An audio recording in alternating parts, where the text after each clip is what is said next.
Hola, buenas, yo soy Oliver. Entonces, el día de hoy yo les voy a estar hablando sobre algunas patologías renales. Entonces, la primera patología de la que les voy a estar hablando tiene que ver con anomalías congénitas. La primera, pues, de todas estas es la agenesia renal. Entonces, la agenesia renal es la falta de uno o ambos riñones debido a que no se desarrollan durante el periodo embrionario, o sea, no existen sus estructuras precursoras durante la embriogénesis. Dentro de sus principales características, podemos decir de que en caso de que esta sea unilateral, o sea, no vamos a ver un riñón, pero en el otro se va a ver hipertrofiado como mecanismo compensatorio ante la falta del riñón. También que si es bilateral es realmente incompatible con la vida y se asocia a los oligohidratos durante el desarrollo fetal y a la secuencia de Potter. Entonces, en su morfología, pues macroscópicamente vamos a ver que si es unilateral, pues falta un riñón y el riñón del otro lado va a estar hipertrofiado, va a estar aumentado de tamaño como mecanismo compensatorio. Y si es bilateral, pues simplemente vamos a ver la ausencia de ambos riñones. En la morfología microscópica, pues este va a estar hipertrofiado como mencioné anteriormente. Y o sea, va a haber un aumento de tamaño de los túbulos y de los glomérulos, aunque pues la arquitectura va a estar normal, solo va a haber un mayor número de estos. Dentro de sus manifestaciones clínicas, en la unilateral esta suele ser asintomática ya que está el otro riñón para compensar, pero si es bilateral, las manifestaciones se asocian con oligohidramio, con la hipoplasia pulmonar y con malformaciones faciales secundarias a la secuencia de Potter, lo que pues conlleva la muerte neonatal. La siguiente patología es la hipoplasia renal, que pues es un desarrollo incompleto de los riñones, que pues da como resultado un número reducido de nefronas en el riñón y por ende un riñón con menor tamaño. Dentro de sus principales características, este suele ser unilateral y se observa un riñón reducido de tamaño, pero si este es bilateral, puede llevar insuficiencia renal crónica durante la infancia, pero igual se mantiene una estructura renal normal y simplemente con un número reducido de nefronas. En su morfología microscópica, este tiende a ser pequeño, liso y de forma normal, pero con menos de 6 lóbulos renales. Y en su morfología microscópica, este se caracteriza por una reducción del número de túbulos y glomérulos, pero con una estructura normal. Dentro de sus manifestaciones clínicas, pues en la hipoplasia unilateral, esta suele ser asintomática porque pues, hay una compensación por parte del riñón restante. Pero en caso de ser bilateral, se observa una insuficiencia renal y puede haber retraso del crecimiento. La siguiente anomalía es el riñón ectópico, en donde pues, se define como uno o ambos riñones que no se encuentran en su posición anatómica habitual debido a un error durante la migración de estos en el desarrollo. Dentro de sus principales características podemos decir que estos suelen localizarse en la pelvis o en regiones cercanas y que a menudo el riñón ectópico presenta un drenaje urinario anormal, lo que predispone a infecciones o a litiasis. Dentro de su morfología macroscópicamente podemos decir de que a no se observa ningún cambio en sí en el riñón, únicamente un cambio posicional de y en su morfología microscópica pues histológicamente no existe ningún tipo de alteración, únicamente en casos de que haya una infección o uropatía obstructiva que causen alteraciones en el riñón. Dentro de sus manifestaciones clínicas, pues estos suelen ser asintomáticos. Existe una obstrucción o infecciones recurrentes debido al posicionamiento anómalo de También puede haber dolor, infecciones urinarias o hipertensión. La siguiente patología es el riñón en herradura, donde pues es una fusión congénita de los polos inferiores de ambos riñones. Dentro de sus principales características podemos afirmar de que esta es la anomalía congénita renal más común que existe y que afecta aproximadamente a 1 de cada 500 nacidos vivos.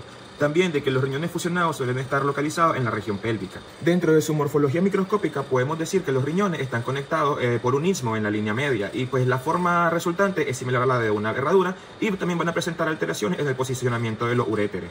A nivel microscópico no se observa ningún tipo de alteración ya que pues la arquitectura de la nefrona se encuentra normal.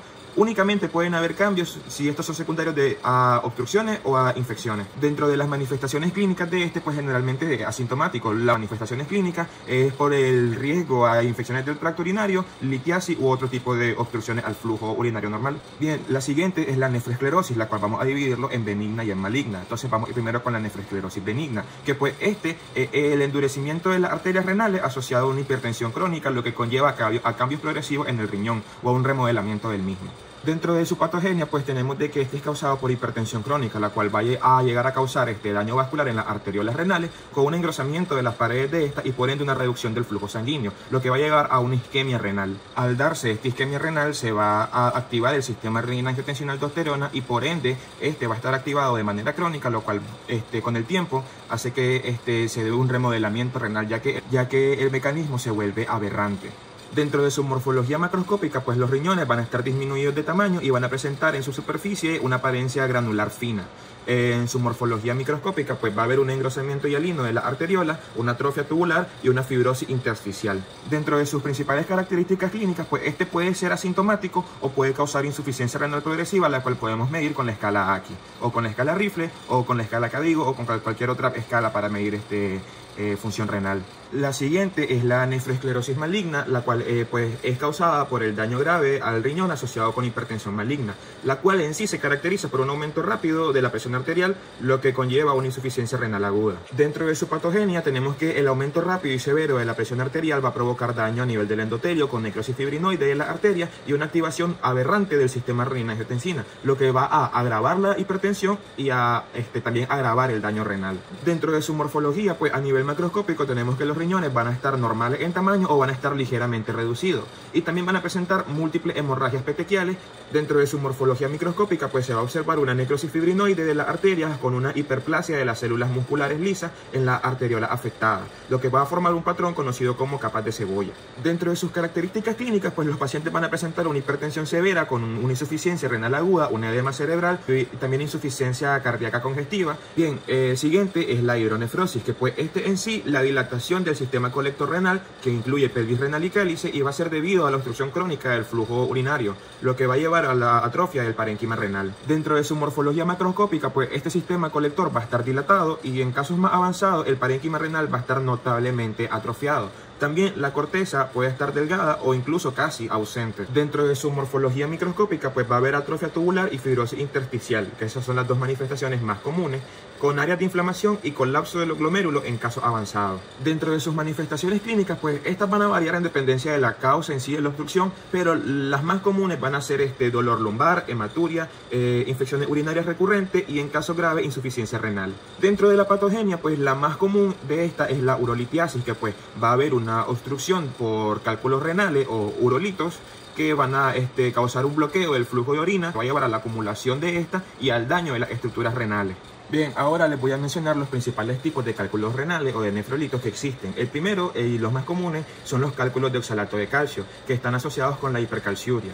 Los segundos son los cálculos de fosfato de calcio, los que ocurren en condiciones de alcalinidad urinaria. Los terceros son los cálculos de estruvita o de fosfato amónico magnésico, que son formados por infecciones del tracto urinario por bacterias productoras de ureasa.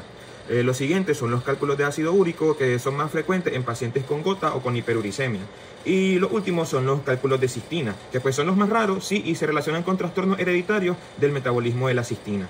Bien, ahora les voy a hablar sobre las neoplasias renales. Entonces, la primera que vamos a discutir es el carcinoma de células claras de riñón, que pues en sí es un poco más común de cáncer renal y va a ser derivado de las células del túbulo proximal de y se va a ver caracterizado por células con un citoplasma claro debido a la acumulación de lípido y de glucógeno. Dentro de los principales factores de riesgo se incluye el tabaquismo, la obesidad, la hipertensión, la exposición a sustancias químicas como el cadmio y mutaciones del gen VLH, como puede ser el síndrome de von Hippel-Lindau.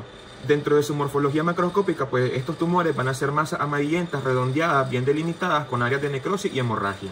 Dentro de su morfología microscópica, pues estas células tumorales van a tener un citoplasma claro por la acumulación de lípido y glucógeno con núcleos redondos y pequeños nucleolos prominentes. También se van a observar patrones alveolares o acinares o tubulares.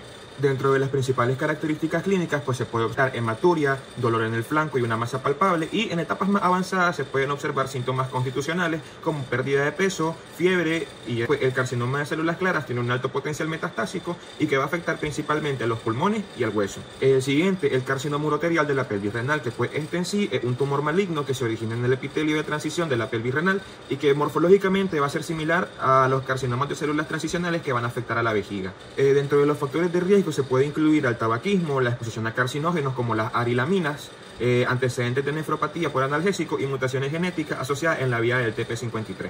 Dentro de su morfología a nivel macroscópico pues se pueden observar masas papilares o nodulares en la pelvis renal que pues pueden llegar a obstruir el flujo urinario. Dentro de su morfología microscópica, las células van a mostrar atipia con mitosis frecuente y pérdida de la polaridad celular, con un patrón histológico que puede ser papilar, sólido o mixto. Ahora, dentro de sus características clínicas, pues los pacientes suelen presentar hematuria y en algunos casos obstrucción urinaria o dolor lumbar. El pronóstico es generalmente menos favorable que en carcinoma uroterial de la vejiga, ya que hay una invasión temprana al parénquima renal. Eso sería todo. Gracias. Bye.